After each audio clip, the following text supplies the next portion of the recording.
ကြည့်ရှုသူမိဘပြည်သူများရှင်အခုတစ်ခေါက်မှာတော့အိမ်နီးချင်းထိုင်းနိုင်ငံကိုတွားရောက်လည်ပတ်မဲ့ခရီးသွားတွေနဲ့ထိုင်းနိုင်ငံရောက်မြန်မာနိုင်ငံသားတွေအတွက်အထူးသတိထားရမယ့်ကျန်းမာရေးသတင်းတစ်ခုကိုတင်ဆက်ပေးချင်ပါတယ်ရှင်လက်ရှိမှာတော့ထိုင်းနိုင်ငံရဲ့နာမည်ကြီးခရီးသွားဒေသတွေမှာနီပါဗိုင်းရပ်စ်လို့ခေါ်တဲ့အန္တရာယ်ရှိရောဂါပိုးနဲ့ပတ်သက်ပြီးအထူးသတိထားစောင့်ကြည့်ဖို့ထိုင်းအစိုးရကနှိုးဆော်ထားပါတယ်မကြာသေးမီကအိန္ဒိယနိုင်ငံမှာနီပါဗိုင်းရပ်စ်ကူးစက်ခံရသူတွေတွေ့ရှိခဲ့ပြီးအဲ့ဒီထဲမှာကျန်းမာရေးဝန်ထမ်းတွေတောင်ပါဝင်နေတာကြောင့်ထိုင်းနိုင်ငံရောဂါထိန်းချုပ်ရေးဦးစီးဌာနကအခုလိုကြိုတင်ကာကွယ်မှုတွေပြုလုပ်လာတာဖြစ်ပါတယ်ရှင်အထူးသဖြင့်နိုင်ငံတကာခရီးသွားတွေအဝင်အထွက်များတဲ့ဒေသတွေမှာအထူးစောင့်ကြည့်ဖို့ညွှန်ကြားထားတာပါဒီဗိုင်းရပ်စ်ဟာတိရစ္ဆာန်ကနေလူကိုကူးစက်တတ်တဲ့ရောဂါဖြစ်ပြီးအဓိကအားဖြင့်လင်းတို့တွေကနေတဆင့်ကူးစက်တတ်ပါတယ်ရှင်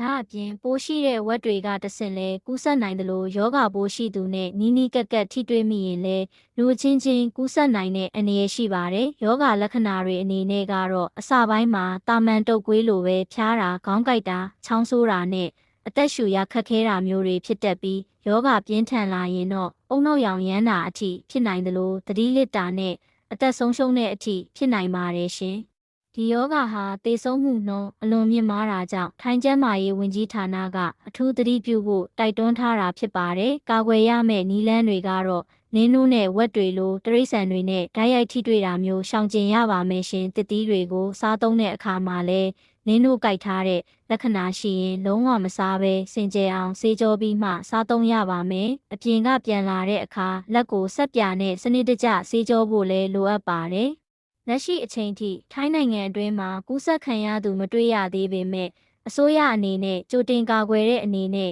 အခုလိုသတိပေးချက်ထုတ်ပြန်ထားတာဖြစ်တဲ့အတွက်သွာလာလဲပတ်မဲ့သူတွေအနေနဲ့ကျန်းမာရေးသတိရှိကြဖို့တိုက်တွန်းတင်ဆက်ပေးလိုက်ပါတယ်ရှင်။